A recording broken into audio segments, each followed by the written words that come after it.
நாம் தமிழர் கட்சியின் வந்துள்ள அனைத்து தமிழ் சொந்தங்கள் அனைவருக்கும் விழா குழுவின் சார்பாக நன்றியை தெரிவித்துக் கொள்கிறோம்.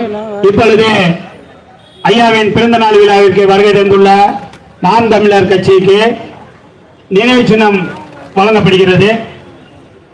இப்பொழுது ஓரிரு வார்த்தைகள் ஐயாவின் புகழை பற்றி பேசுவார். தாய் தமிழ் உறவுகளுக்கு அன்பு வணக்கம். இன்னைக்கு ஐயா இமானுவேல் சேகரனார் அவர்களுடைய 101வது பிறந்த நாள் விழாவை இங்கே வெகு சிறப்பாக கொண்டாடி கொண்டிருக்கக்கூடிய எம் இன சொந்தங்களுக்கு என் வாழ்த்துக்களும் பாராட்டுகளும். நம்ம பாட்டன்கள் பல பேர, குறிப்பாக தமிழ் பாட்டன்கள் பல பேர வீரர்கள் அப்படின்னு சொல்லுவோம்.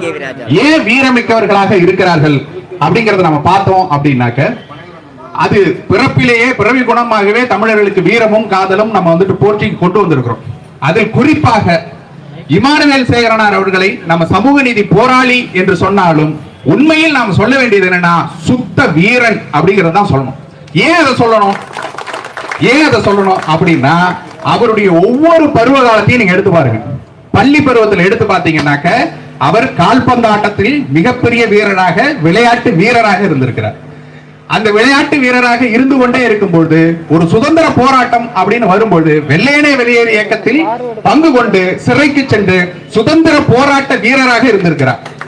அந்த சுதந்திர போராட்டத்தில் ஈடுபட்டு கைது செய்ததற்காக உன்னை படிக்க அனுமதிக்க முடியாது என்று சொல்லும் போது, இந்த இந்திய சுதந்திரத்துக்கு நான் போராடுவேன் என்று இந்தியாவில் இருக்கக்கூடிய ராணுவ தளத்தில் போய் சேர்ந்து ராணுவ வீரராக இருந்திருக்கிறார். அந்த ராணுவ வீரராக இருந்து அதன் பிறகு இங்கே வந்து பார்க்கும் சமூக அவலங்களை, நம் மக்கள் படும் இன்னல்களை கண்டு இனிமேலும் ராணுவ வீரனாக இருந்து புண்ணியம் இல்லை, சமூக போராளியாக சமூக வீரனாக இருக்க வேண்டும் என்று வீரனாக இருந்திருக்கிறார். அப்படியாக தன்னுடைய ஒவ்வொரு இடத்திலும் வீரத்தோடும் செறிவோடும் இருந்து இந்த மண்ணுக்காகவும் மக்களுக்காகவும் போராடிய பெருந்தலைவர் நம்மளுடைய பாட்டன் சேகரனார் அவர்கள்.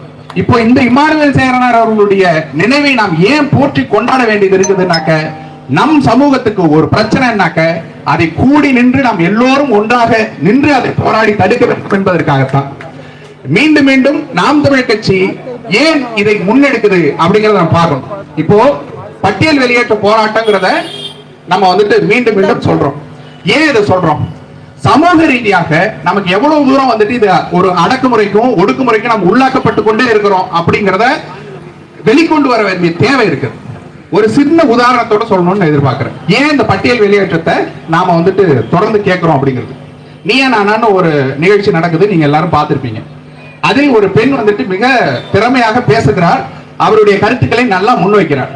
எதிர்த்தரப்புல உட்கார்ந்து இருந்த ஒரு அம்மையார் சொல்றாங்க, இந்த பொண்ணுக்கு சம்மதம்னா என்னோட மகனுக்கு நான் இப்பவே கல்யாணம் பண்ணிக்கிறேன், திருமணம் செய்து கொள்ள நான் வந்துட்டு சம்மதிக்கிறேன் அப்படிங்கிறாங்க.